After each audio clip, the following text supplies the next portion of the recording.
This original WSRE presentation is made possible by viewers like you. Thank you. Hello everyone, I'm Rameca Vincent Leary and welcome to this edition of inStudio. The word love is not just something we verbalize, it's an action word that should be at the forefront of our minds. Tonight we'll explore local and national occurrences that have put love to the test in relation to civil rights and overcoming obstacles. Get ready for an exciting show that will educate us even more so about what we can do to take love to the next level. It's all coming up right after this.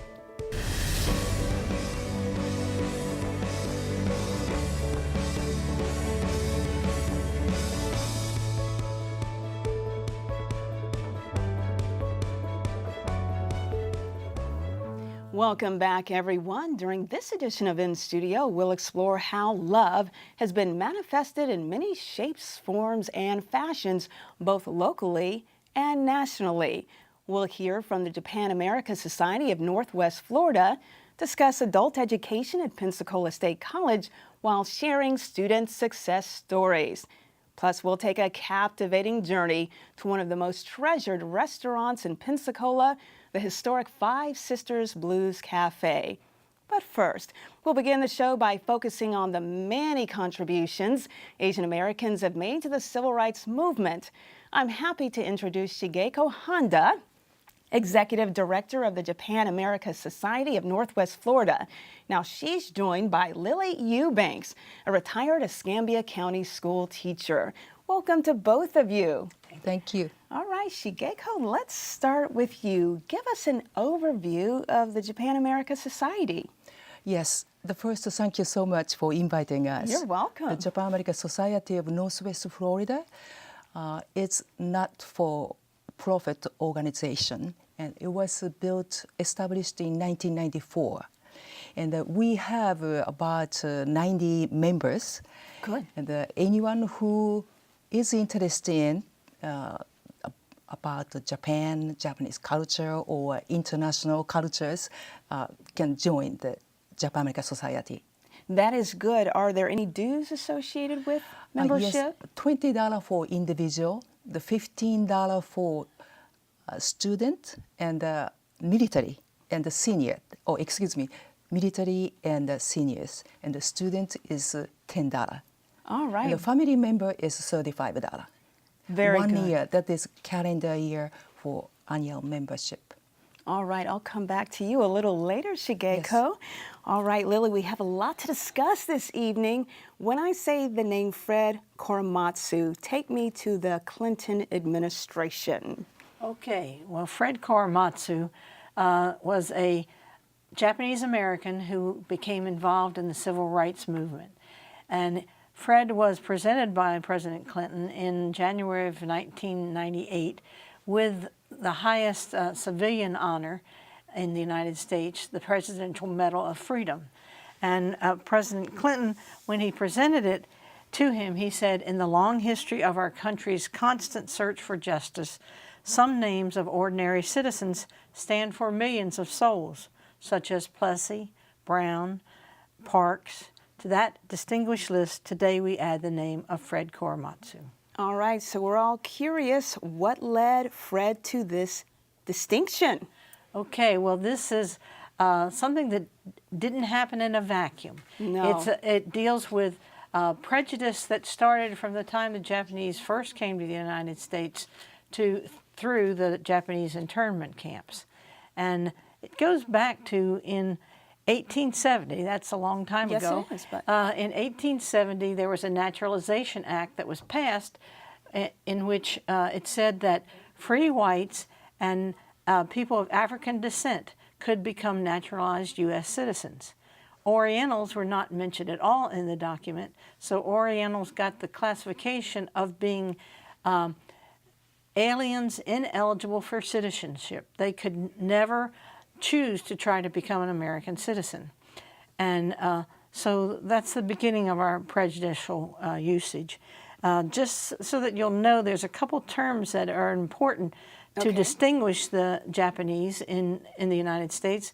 The first is those Japanese who were born in Japan Right. and were first generation and came to the United States, they're referred to as the Issei from from Ichi is the number 1, so the first generation. And then they could not become citizens. Their children, by being born in the United States, have the right or do automatically become U.S. citizens. And then if I'm talking about both groups together, I will say Nikkei. That means all of them together, the Japanese who are Japanese citizens and the ones who are American citizens. Now, as I was saying, there was a lot of prejudice against the Japanese in the United States, and particularly on the West Coast where most of them settled. There were different organizations such as the Asian Exclusion Organization and the Native Sons of the Golden West that were very much like the Ku Klux Klan in the South. They're similar opinions towards blacks as those organizations had towards the Japanese.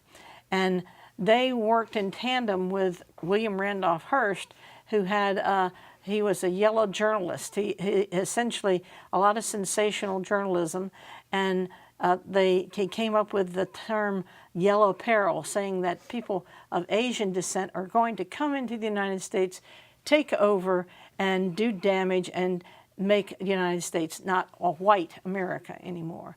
And they ended up creating a lot of trouble for the Asians. And in fact, they got a law passed in 1913 that Asians, the Issei, the first generation, could not buy or lease land. They could have no ownership. And by 1924, they had gotten a federal law passed that ended immigration altogether from Japan. So let me chime in here for a moment. Pearl Harbor. What happened to many Japanese people living on the West Coast after December 7th, 1941? Well, as you can imagine, things got even more extreme in the prejudice thing. Any person who had a Japanese face or a Japanese name was thought to be suspected of espionage, sabotage. And since people had thought about that there might be a war with Japan, immediately when the Pearl Harbor was bombed, the FBI, having compiled a list ahead of time of 1,200 people, Issei, who were community leaders, they immediately started knocking on the doors of Japanese homes. They went in, they did searches, they seized anything they thought was suspicious, and they arrested these 1,200 men within the first 48 hours of the time. Well, Shigeko, let me ask you just a quick question about this history. When you found out about the history, and I know that you were not born here in the United States, you were born in Japan, I was right? born in Japan after World War II. After World War II. Yes. So when you found out about these events, how did that news impact you personally? The event about Pearl Harbor or internment camp Pearl Harbor, that is very bad. It's Japanese made a big mistake, attacked Pearl Harbor. So I think that is thought the same way by most of the Japanese people. So Japan during the World War II made a big mistake. Back to you, Lily. Let's talk about Fred as we move along in internment camps. Did he actually live in an internment camp? Well, actually what happened is that these different forces out in the West, along with the commanding general of the Western Command, persuaded Franklin Roosevelt to sign this thing called the Executive Order 9066. And essentially this gave the military the opportunity to set up exclusion areas on the West Coast and to move alien Japanese. And so Fred, who was born in the United States, was a Nisei, the second generation, and he was 22 years old when this happened and always thought of himself as an American. And so when the war came about, he was wanted to sign up to go to war just like every other American. He went to the Coast Guard and he went to the National Guard, and they said, no, you're Japanese, you can't sign up. And he was at that time working as a welder, a supervisor of welders in a shipyard. And one day he came to work and they said, you're not wanted here anymore, you're fired. And so he felt that this treatment wasn't fair. And then this evacuation order came out, and he said he had had enough of this kind of treatment. He could see if they wanted to take the Issei, who were not American citizens, that was okay, but he was an American citizen, so. So how would you describe the camps? Okay, so first of all, let me explain that there were kind of 2 steps to the camps. The first step is that the Japanese were taken to temporary facilities. And those temporary facilities were mostly racetracks and fairgrounds. And the people were taken there, and essentially the people were living in the horse stalls. And now by this time, Fred had decided that he wasn't going to the camps. He hid out, he had some minor plastic surgery, and he tried to continue his life, but he was arrested. And he was arrested in May of 1942. And at that time, a gentleman from the ACLU, a lawyer, Ernest Bezig, came and said, let us take your case as a trial case. And so he had a case that came up against him, and he was found guilty of violating that evacuation order.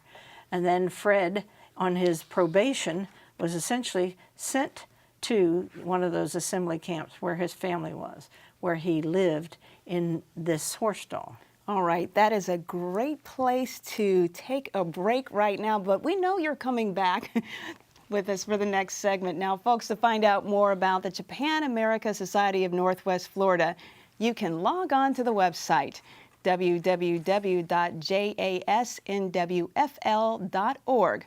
Don't touch that dial. We'll be back right after this.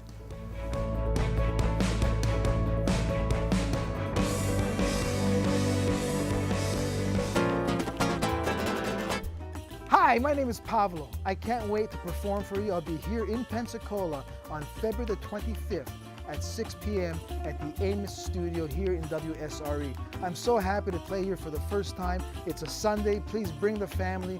It's going to be an amazing evening. I'll bring my entire band with me. We're going to have a beautiful Mediterranean afternoon. Opa!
Hello, everyone. During this segment, we're continuing our discussion about the many contributions Asian Americans have made during the civil rights movement and beyond. I'm happy to welcome back Shigeko Honda, Executive Director of the Japan America Society of Northwest Florida, including Lily Eubanks, a retired Escambia County school teacher. Now, Lily, please pick up where you left off. And I believe one question that I was thinking about is, was there any way that the Japanese could leave these camps? Well, essentially, when it first started, it wasn't long before people discovered that they had made a mistake because they needed labor.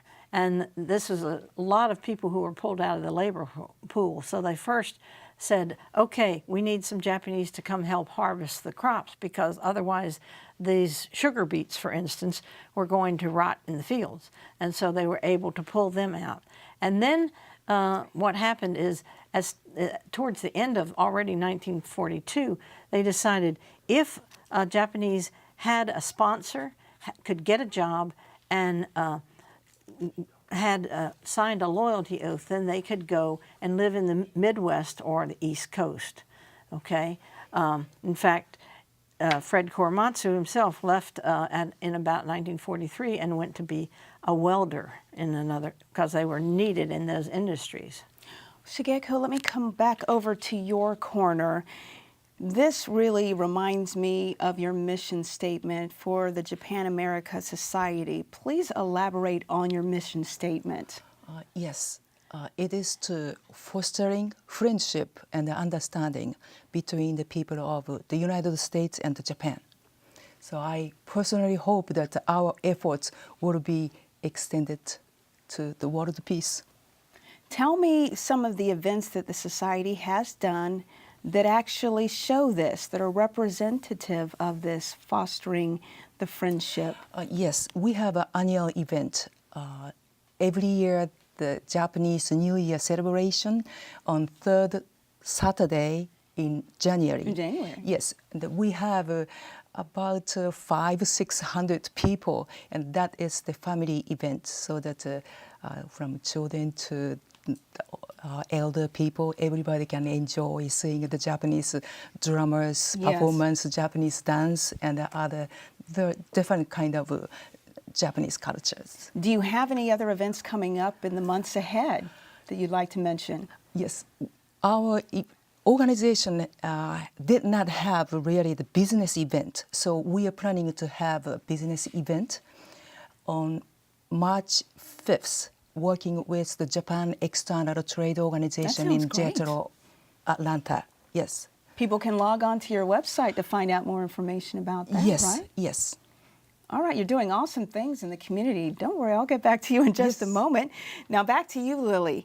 Some people do not realize that we had Japanese soldiers during World War II. Let's talk about that. Yes, actually, as I was saying, you were talking about people leaving the camps. By 1943, the United States decided, let's get some of these Japanese involved in the fighting. And so essentially, there were two units formed. One was the 100th Battalion in Hawaii. They had already been a National Guard group before they were broken up when the war started.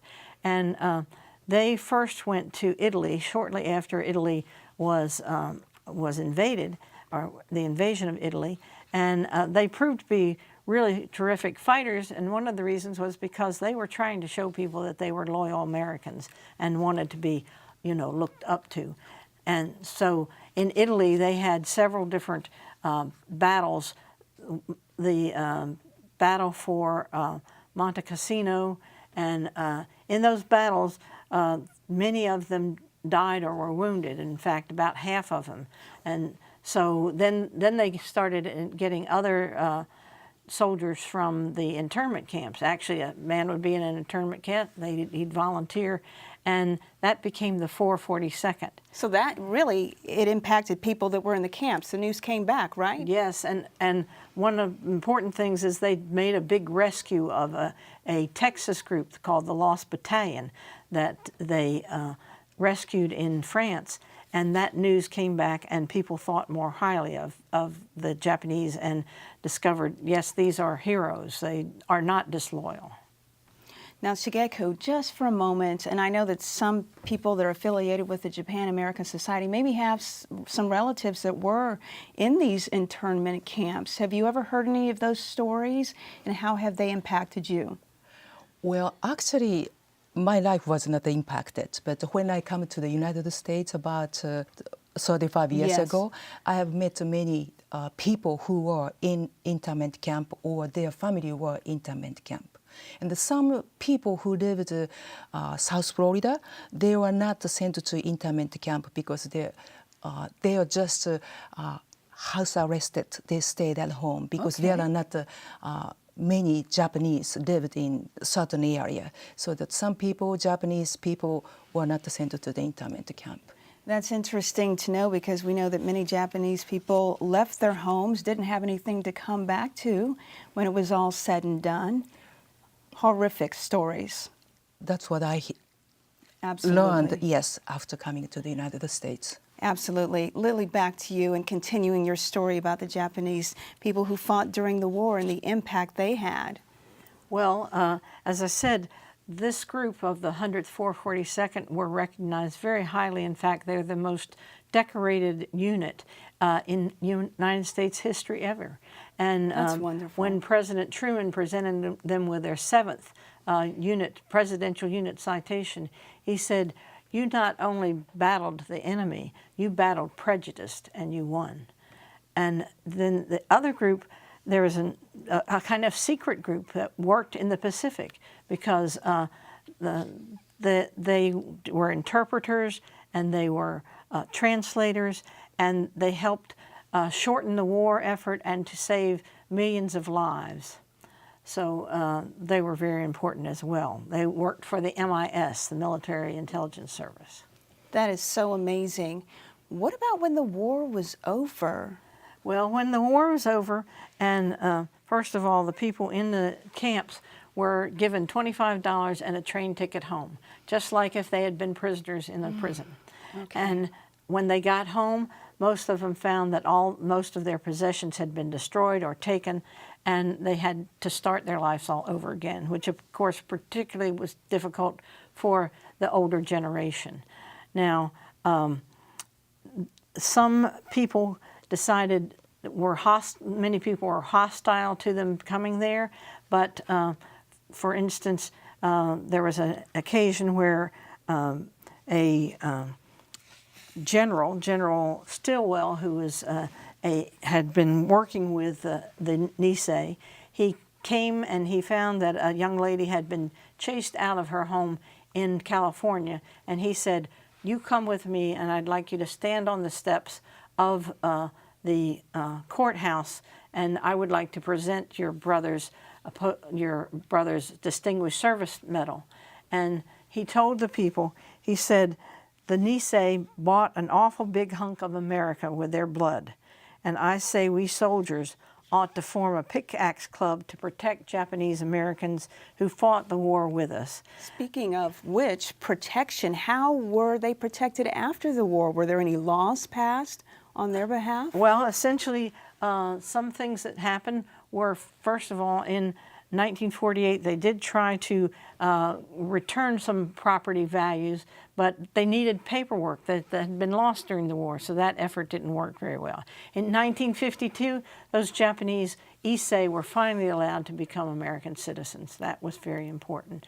And they did away with the alien land laws that kept them from owning land.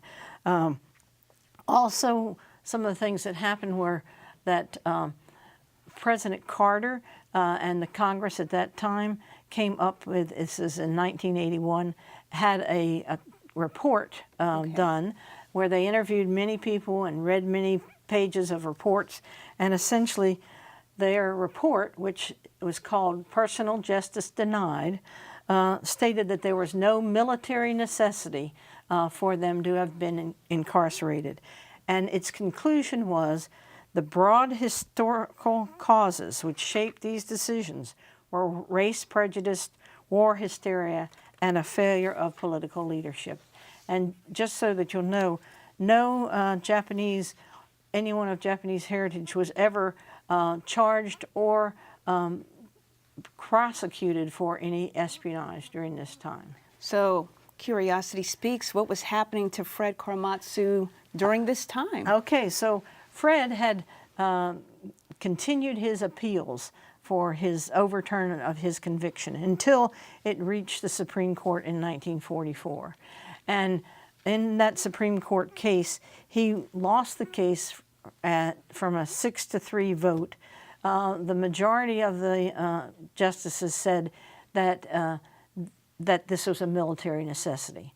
The dissenting judges essentially all said that this was a race issue, and that it was a matter of race and of these half-truths that people had started to believe. So Shigeko, what kind of advice do you think Fred Korematsu would give us today during our time if he were alive? Well, actually, I really did not learn about Fred Korematsu until I come to the United States. But I think it's important his act to think about the fair, Yes, equal, fairness. yes, the fairness, yes. But I just want to mention one thing. Yes, Japan and the United absolutely. States fought so hard, but now Japan and the United States are great allies, yes, and friends. So important Yes. to mention Shigeko. Also, Lily, back to you. Let's talk about the 1988 Civil Liberties Act. Okay. Can't One forget of the about things that Fred got involved in, and by the way, I didn't mention that later in 1981, some lawyers found that there had been information that had been withheld from the Supreme Court, and they were able to have Fred's his conviction overturned. And so after in 88. in 88. So essentially, he started then being more involved with the movement to try to have some restorations for the Japanese Americans. Good. And the law you were talking about was passed, and it gave every survivor who was still living $20,000, which amounted to $3.36 a day for someone who had been incarcerated for 2 years. Oh, and the most important thing to many people was a letter of apology, Apology, absolutely. which said, we know we can't right all the wrong, but we can certainly say that we were wrong and apologize. So how has he impacted you personally, his life? Well, essentially, learning about him has been quite interesting to me. I had never heard of him before, but he has a foundation. His daughter runs a foundation which provides teaching materials for educators, and it's helped a lot of people learn more about the internment situation and make people more aware. That is so amazing. Ladies, we have learned so much having you all on the show. Much gratitude to both of you. All right, folks, put your thinking caps on, because after the break, we'll tell you everything you need to know about adult education at Pensacola State College. You'll also hear encouraging stories from PSC students. Stay with us. When you are with WSRE and PBS, you know there's always something amazing coming up next. It's a special commitment to sharing the world and our community. It is an irreplaceable service in communities all across America. The fact is, television that has the power to share the world also has real costs. These costs are largely funded by people like you and me, stepping up generously to make sure WSRE continues to thrive. So please stand up now for your cherished values of curiosity, openness, and excellence with your vital donation to WSRE. Give now to make sure that the best in news, culture, science, history, drama, and children's educational programs stay strong right where they belong, right here on WSRE. Thank you.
We're back, and during this segment, we'll explore the adult education program at Pensacola State College while also highlighting other educational options. Plus, you'll hear some powerful student success stories.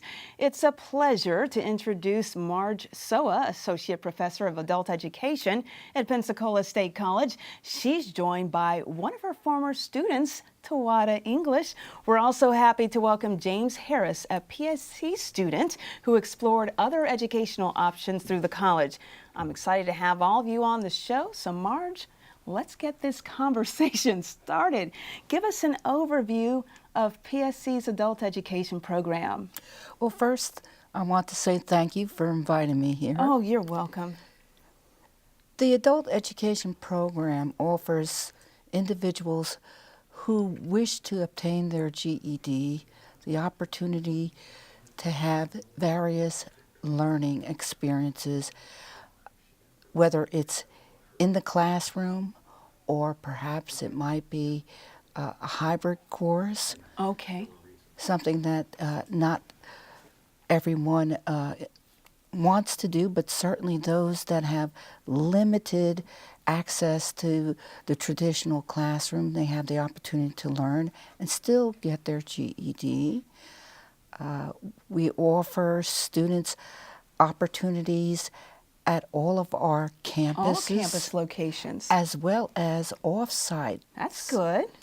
And that, again, shows that Pensacola State College is committed to offering as many opportunities for our community to obtain their GED. Speaking of opportunities, one of your former students right here, Tawada English, is on the set.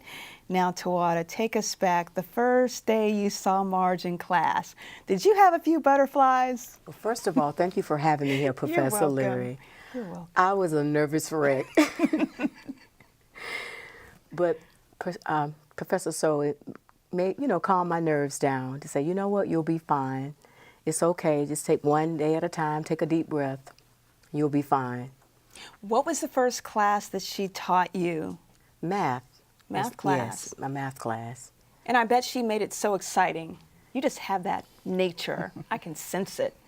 Yes, Professor Soe did. So 3 years ago, you obtained your GED. I've had you for a few classes. Yes. Everyone out there, awesome student. Both of them, by the way. So Tawada, 3 years ago, you obtained your GED. You haven't stopped running since then, have you? Absolutely.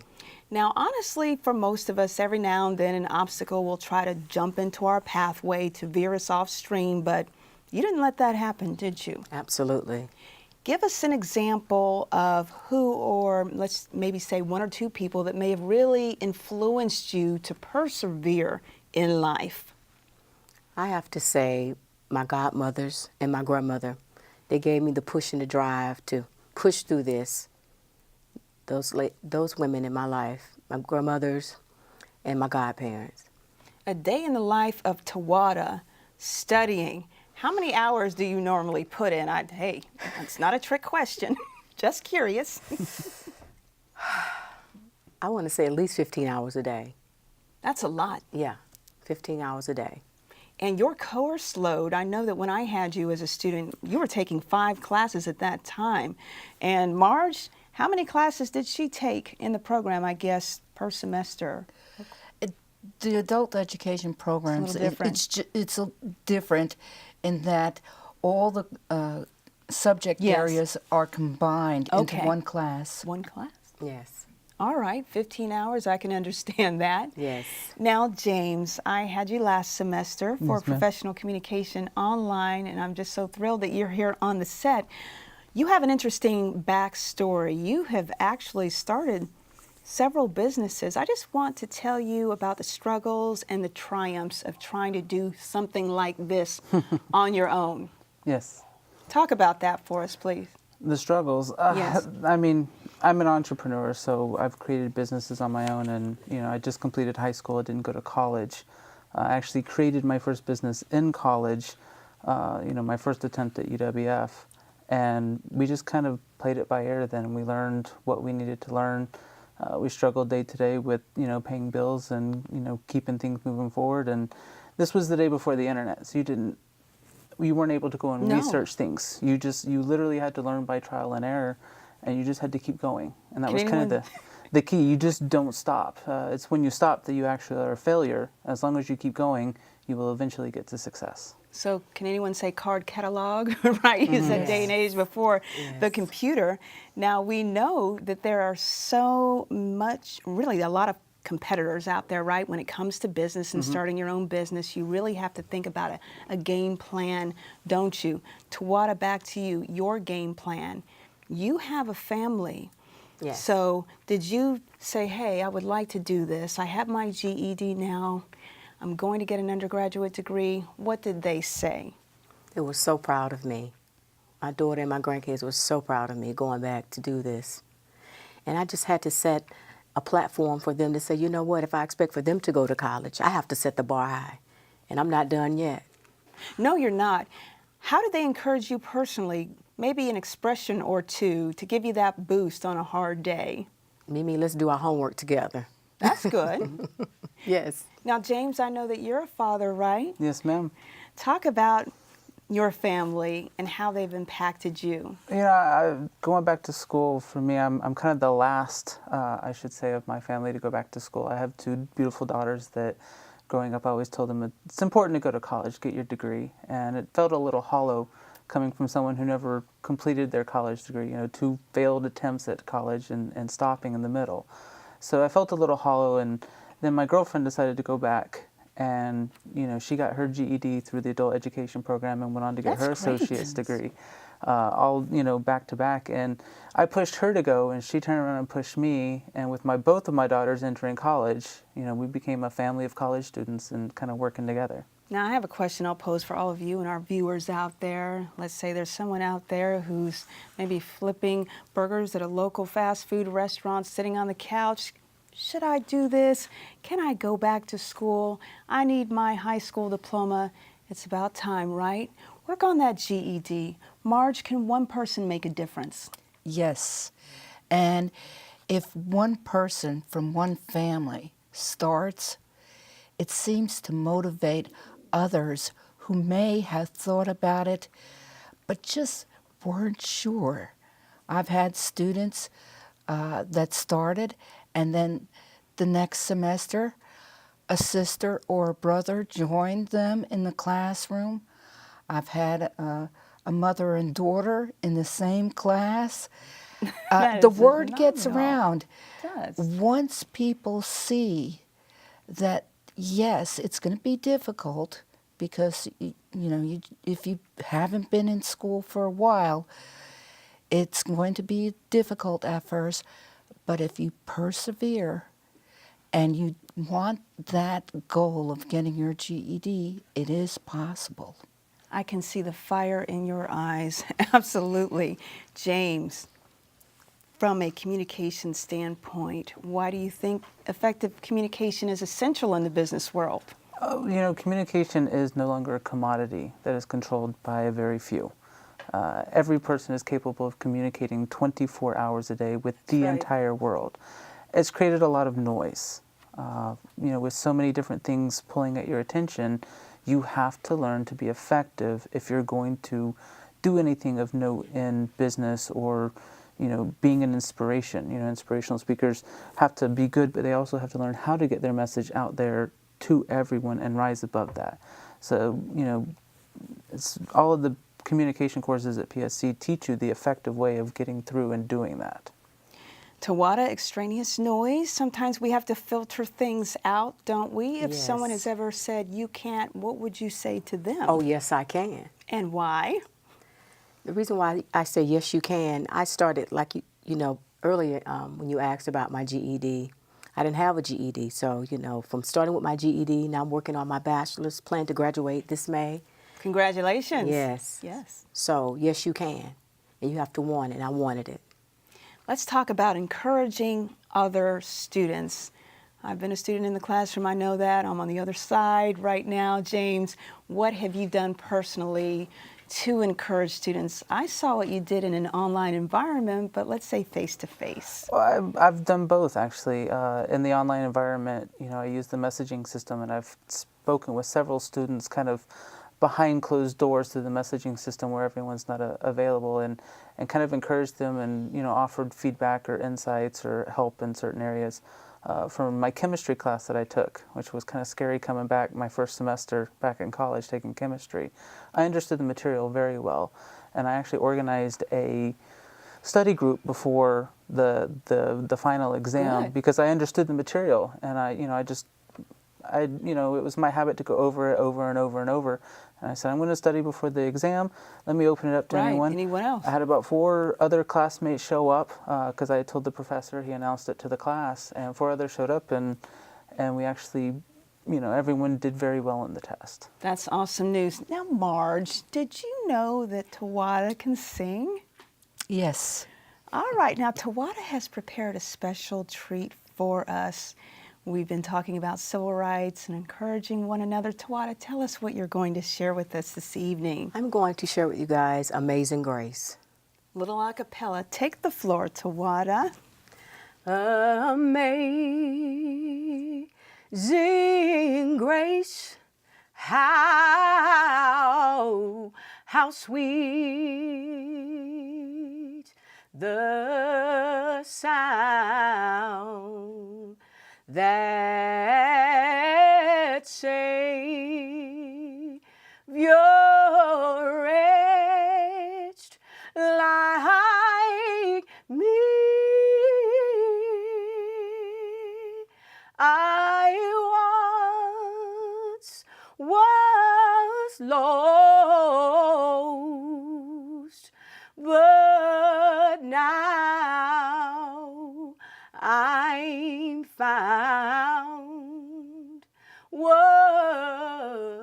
Was blind, but now I see.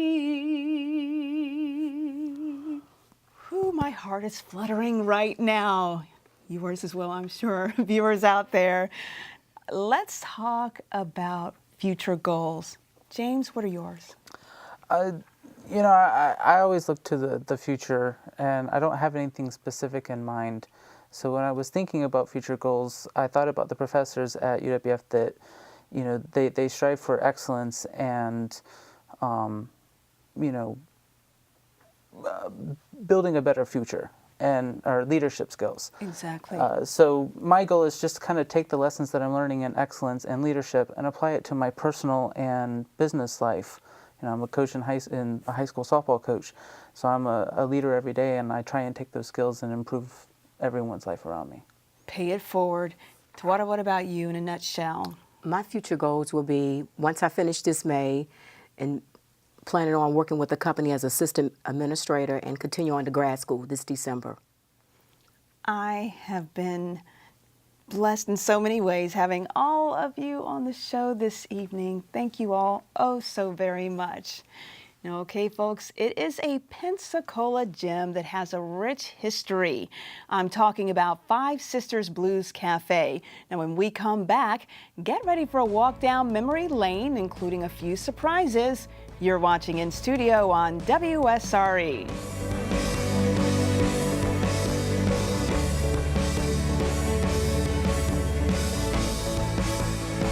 There are over 42,000 children under the age of 5 in Northwest Florida. Many of these children will never have the opportunity to go to preschool. Thanks to quality educational television programs and WSRE's Imagination Station, these kids are developing critical early learning skills. Any decrease in funding will impact our ability to deliver PBS Kids programs like Wild Kratts, Daniel Tiger, and The Odd Squad. These programs introduce children to science and nature, teach them about the world, and show them that learning can be fun. Most importantly, they connect with children and share a message about caring, friendship, and individuality. In the immortal words of Mr. Rogers, there is no person in the whole wide world like you, and I like you just the way you are. There's no other place in the whole wide world like PBS Kids. If you like us just the way we are, please call in with your donation today and say to all, I love WSRE. Thank you.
He's a man who wears many hats as the owner and general manager of Five Sisters Blues Cafe. Folks, it's an honor to welcome Jean-Pierre to the show. He's joined by Ernest Roy, who's also known as Guitar Roy. Now, Jean-Pierre, we know the cafe has a rich history, so take us on a journey from its early beginnings to the present. And I also understand you have a few surprises. Yes, indeed. We have a few surprises for you and let's talk about for our it. guests. Here we have some of the staple items that we serve at the restaurant. We are Southern cuisine, comfort food. We have a chicken and waffles. My favorite. Yes, indeed. And when I heard about chicken and waffle, I would never think that fried chicken and waffle would go together. But if you mix them together, you're going to be surprised. You will be really surprised. The fried chicken. Yes. We have won many awards with our fried chicken, the best in town. Smells good. Viewers out there, just imagine. Secret recipes with black eyed peas and cheese grits. We also have a fried catfish with homemade collard greens and macaroni and cheese. You can't go wrong with that. No, you can't, especially since I'm hungry. So what's on that other plate? The other plate is our sister samplers. These are a combination of some of the best items that the sisters have came up with. Fried green tomatoes. Yes. If you are in the South, you better get you some fried green tomato. Crab cakes and andouille crusted shrimp. And each one of those items will be served with a dipping sauce. A jalapeno ranch, which has a kick of spice, and some pepper coulis for the fried green tomato, a spicy Cajun mayo for the andouille crusted shrimp, and remoulade for the crab cake. Scrumptious, scrumptious. Now, Guitar Roy, I can see you licking your lips over there. We're going to get into the history of Five Sisters Blues Cafe in just a moment. But Guitar Roy, what inspired you to pick up that guitar in the first place? Well, I was born into a music family. My daddy was a blues player. And I was just born with it in me. Father like son, right? Like father, like son. You want to hit us with a little something right now? Okay.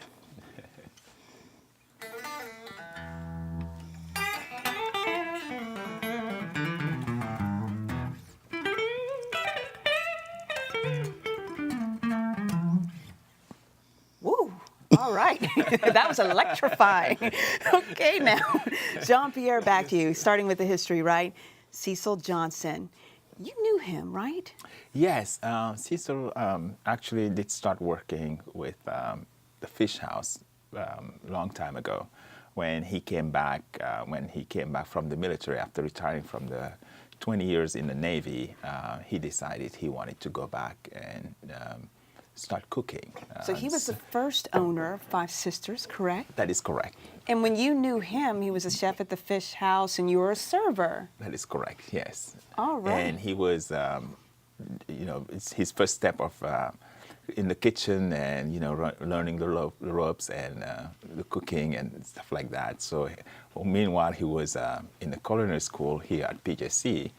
back then it was PJC, and doing his first step in the kitchen at the Fish House. That's awesome. A product of our school, right? Yes. That's amazing. Now, you have an interesting background yourself. You were born in Senegal, West Africa. What brought you here to America? Well, it was one of those things where I like traveling, so I was trying to just expand my horizon, and try to try different things. Came down to visit and liked it, and came back and stayed. And you were raised in France. That is correct, yes. Before you moved here, you became a naturalized citizen when? In 2010. Congratulations to you. Thank you. So you took over ownership at Five Sisters when? We took over in July of 2015 when Cecil, some health issue came up, and he decided he wanted to retire and spend more time with his granddaughter. So he approached me, since we knew each other back from the Fish House. He approached me and wanted somebody to take over the legacy and the hard work that he has built with the Five Sisters Blues Cafe restaurant. So speaking of legacy, right? The sisters, who are they? First, his mother, Jeanette.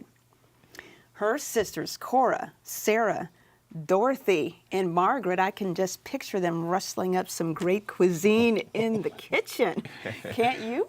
Yes, yes, and it's amazing just talking to Cecil and his sister Jan and his cousin Judy, how they were raised in a farm in Kentucky, and being around those ladies cooking and smelling the food in the kitchen, and he said you're going to be surprised, just being around them had taught him so much that he didn't realize he knew until he decided to open up the restaurant.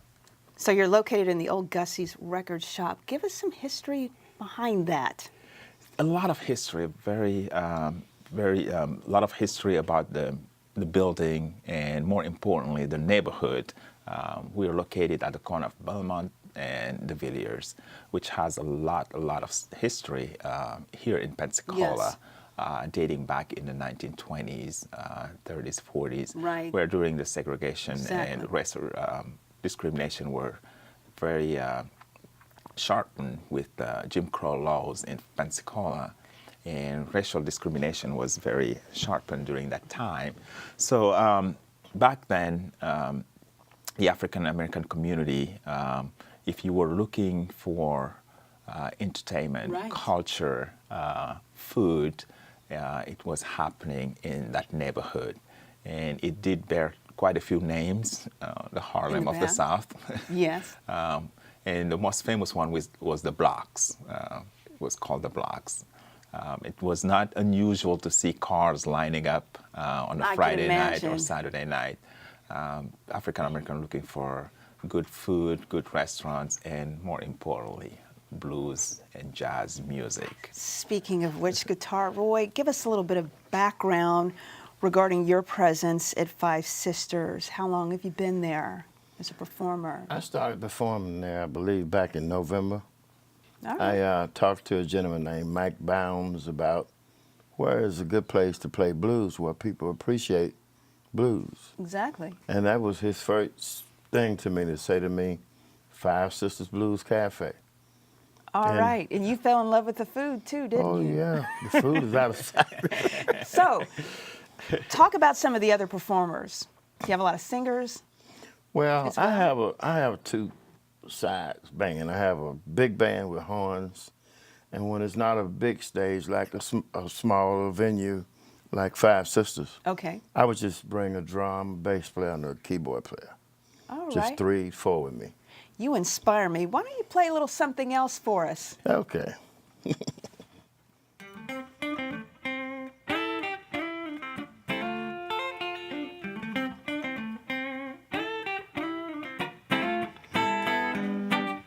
Earnestly, I have done all I can do for you, baby. Earnestly, there ain't nothing I can do for you, girl.